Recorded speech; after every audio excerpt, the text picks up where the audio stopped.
I'm here in Walla Walla at the Washington State Penitentiary, about 3 hours away from the scheduled execution of Cal Brown. It's called a kilowatt gauge, and all you have to do is plug it into an outlet and plug any appliance directly into the device.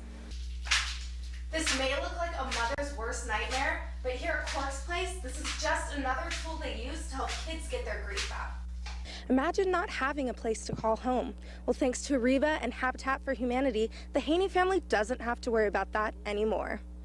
Here at the Born Again Soldiers Fighting Academy, kids get a chance to do some things they wouldn't get to do normally. As you can see behind me, people from across the area have shown up tonight, both for and against Cal Brown's execution. Now, at this point, things are going forward as planned. All of his stays of execution have been denied. But one thing is sure, with signs like these, people are still out here protesting. They have a message for Washington State officials going forward with this judgment, and that message is, not in our name. I don't like the governor and the state killing in my name. I don't think capital punishment is okay in any country, especially the one I live in and pay taxes in. This is the view of many of the protesters against the execution. Most believe in cases like this, the state holds a double standard. You can't teach that killing is wrong by killing, and I think that if the government says that citizens can't kill people, which I think it should, I think the government should stand opposed to killing, that it should stand opposed to it on all fronts. On the other side of the fence, views are different. Many say they just want to see justice done. I just look at it, if that happened to one of my family members, what I would want done. And despite the obvious difference in opinions, both groups share the same goal. I feel better knowing that I stood up for what I believe in, and I feel better knowing that I did what I could to make my views known. In Walla Walla, Nikeitha Goodridge, KNDU Right Now. Most people expect to get in trouble for fighting. But in Pasco, one man is using fighting to help young people stay out of trouble, particularly gangs. Down, up, one, down, up, two. Here at the Born Again Soldiers Fighting Academy, kids get a chance to do some things they wouldn't get to do normally.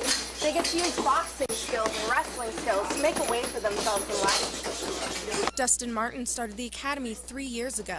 Martin knows all about gangs because for 13 years he used to run one. When he got out, he made it his priority to give other youth the same chance. So far, for teens like Margarito Bernal, it's working. I usually just went outside and got in trouble with a bunch of friends.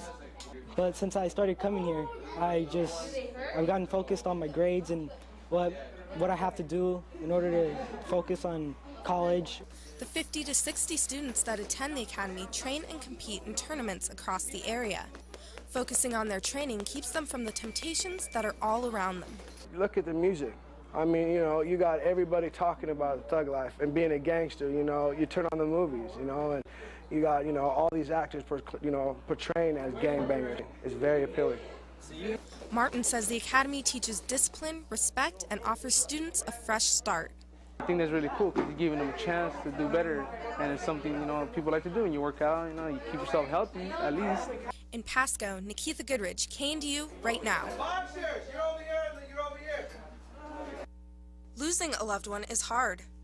Dealing with loss can be even harder for children. That's where Cork's Place steps in. This peer-to-peer support group offers ways for children to get the emotional healing they need. This may look like a mother's worst nightmare, but here at Cork's Place, this is just another tool they use to help kids get their grief out. In rooms like this, kids can splatter their emotion on the walls. In other rooms, they can hit a punching bag to get out frustration. Coordinator Susan Nelson says children can do just about anything to work out their grief. They can't hurt themselves, they can't hurt someone else, and they can't destroy the property. Even incorporating items like coffins and urns into play. That's really important for them to be able to touch and feel things that have to do with death. And a lot of times they'll have their own little funerals, and we can do that here, but they can't do that anywhere else. These are some things that society is often uncomfortable with. We are a grief-phobic society. We don't want to talk about it. We don't want to go there. Since Cork's Place opened in 2002, they've doubled the number of children helped. And Nelson believes that the support they get here can make all the difference. It's amazing to watch their faces when they come in and see all these other kids who have had somebody die. They're not alone anymore. In Kennewick, Nikeitha Goodridge, KNDU Right Now. Yakima County sheriffs responded to a bomb threat yesterday morning at Riverside Christian School. A note was found in the school that stated the author planned to blow up the school at 11:30. Kennewick police are looking for suspects in a mail theft case. At least 5 victims' mailboxes were hit between West 10th Avenue, between Kellogg Street and the Columbia Center Boulevard. We've had abnormally warm weather here in the Northwest, and now wildfire season is right around the corner.